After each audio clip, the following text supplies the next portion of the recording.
மாண்புமிகு தமிழ்நாடு முதலமைச்சர் அவர்கள் பொறுப்பேற்ற பிறகு சீர்கெட்டு கிடந்த போக்குவரத்துறை இன்றைக்கு ஒரு சிறப்புமிகு துறையாக உருவெடுத்து வருகிறது.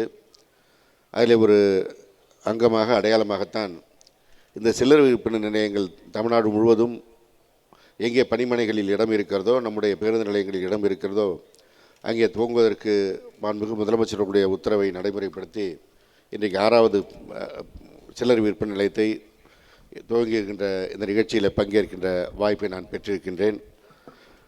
ஒரு முத்தாய்ப்பான நிகழ்வாக இந்த நிகழ்வு அமைந்திருக்கிறது. புதிய பேருந்துகள் இயக்குகின்ற இந்த சிறப்புமிகு காட்சியும் இன்றைக்கு இங்கே அரங்கேறியிருக்கிறது. தமிழ்நாடு அரசு போக்குவரத்து கழகம் என்றால் இதனை நிறுவிய பிதாமகர் நம்முடைய முத்தமிழறிஞர் தலைவர் கலைஞர் அவர்கள்.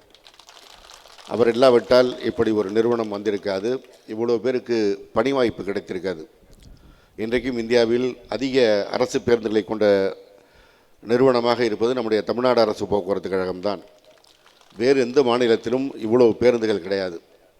இதற்கு அடுத்தபடியாக பேருந்துகள் வைத்திருக்கின்ற மாநிலத்திலும் இவ்வளவு நிறுவனத்திற்கு சொந்தமான பணியாளர்கள் கிடையாது. தற்காலிக பணியாளர்களை வைத்தான் பல்வேறு மாநிலங்களில் இன்றைக்கு பேருந்துகளை இயக்குகின்ற காட்சியை பார்க்கிறோம். ஆனால் நம்முடைய அரசு போக்குவரத்து கழகங்களில் கிட்டத்தட்ட 1.25 லட்சம் பேர் பணிபுரிகின்ற ஒரு சிறப்பான நிறுவனமாக நம்முடைய நிறுவனம் இயங்கி வருகிறது. இப்படி இயங்குவதற்கு காரணம் எப்படி தலைவர் கலைஞர் அவர்கள் போட்டு வைத்த அடித்தளமோ, இன்றைக்கு அதன் மீது நம்முடைய மாண்புமிகு முதலமைச்சர் அவர்கள் தொடர்ந்து எழுப்பி வருகின்ற இந்த பணிகள். புதிய பேருந்துகள் வாங்காமல் கடந்த காலங்களில் விட்டுவிட்டு சென்ற நிலையில் நம்முடைய மாண்புமிகு தமிழ்நாடு முதலமைச்சர் அவர்கள் பொறுப்பேற்ற பிறகு 11,328 பேருந்துகள் வாங்குவதற்கு ஆணையிட்டார்கள்.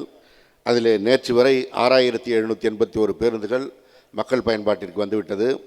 இன்றைக்கு இதில் இணைகின்ற இந்த 63 பேருந்துகளை சேர்த்து இன்றோடு 6,844 பேருந்துகள் புதிய பேருந்துகள் இந்த 4.25 ஆட்சி காலத்திலேயே நம்முடைய முதல்வர்கள் கொண்டு வந்திருக்கின்றார்கள்.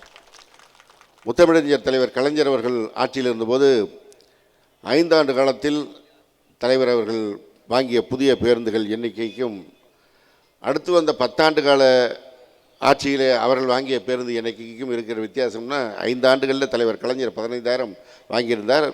அவர்கள் 10 ஆண்டு காலத்தில் 14,000 பேருந்துகள் தான் வாங்கியிருந்தார்கள்.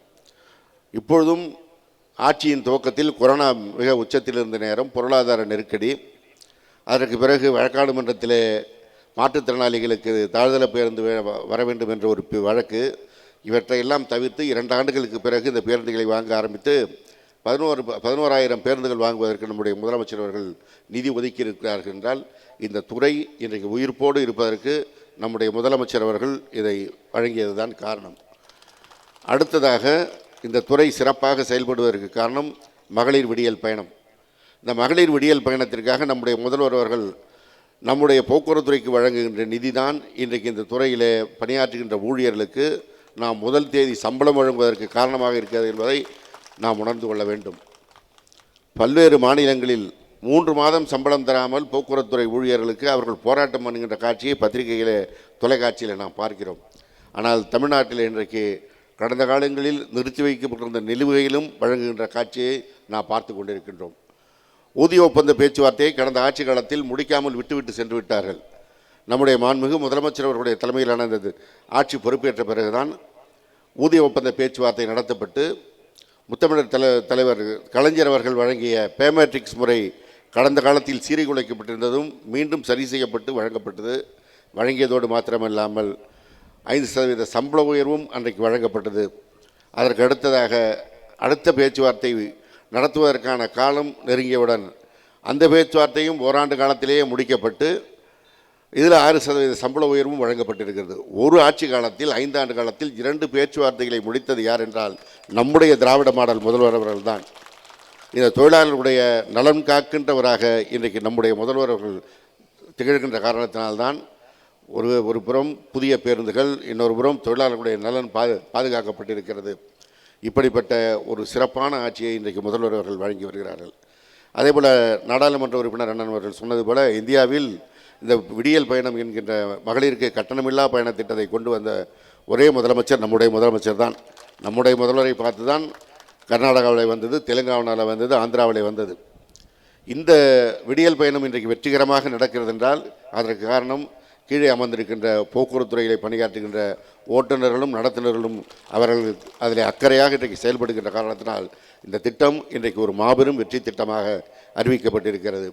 மாண்புமிகு முதலமைச்சருடைய மிக முக்கிய திட்டங்கள் எவை என்று கேட்கின்ற போது 2ஆம் இடத்தில் இன்றைக்கு இந்த போக்குவரத்துறை சார்பாக நடத்தப்படுகின்ற விடியல் பயணம் திட்டம் இருக்கிறது என்றால் அதற்கு காரணம் நீங்கள் தான். உங்களுக்கு அதற்கான நன்றியை இந்த நேரத்தில் நான் தெரிவிக்க கடமைப்பட்டிருக்கிறேன்.